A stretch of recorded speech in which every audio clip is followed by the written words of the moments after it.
এটা একদম স্বচ্ছ টেট, কিন্তু সব দিকে সব নোটিফিকেশন পুলিশের কাজ করছে। আমরা পুলিশ তুলে নিয়ে যাচ্ছে, আমি কথা বলার চেষ্টা করছি। পুলিশ কি করছে? সবচেয়ে বেশি পুলিশ তুলে নিয়ে যাচ্ছে। এই মুহূর্তে আপনাদের যে ছবি আমরা দেখাচ্ছি, পুলিশ কিন্তু তুলে নিয়ে চাকরি পেয়েছি, পাস করেছি, কিন্তু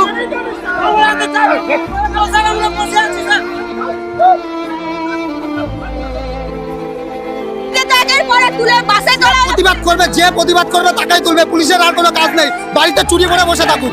আমরা 2022 সালে টেট পাস করি, এখনো আমাদের নিয়োগ করেনি। 3 বছর পেটে কেটে গেল, আর করে দেবে। পুজোয় ভাতা দিচ্ছে, পুজোয় এই প্রকল্প পাড়ার সমাধান, আরে নিয়োগ দিক। আমাদের রেশন চাই না, 2 টাকার চাল চাই না, আমাদের চাকরি দিক, আমরা চাল কিনে খাবো।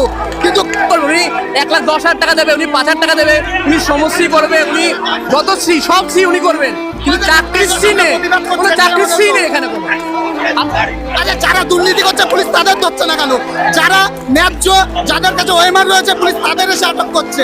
এটা কি কিরকম শিকার ব্যবস্থা? এত পুরো স্বৈরাচারী শাসন চলছে।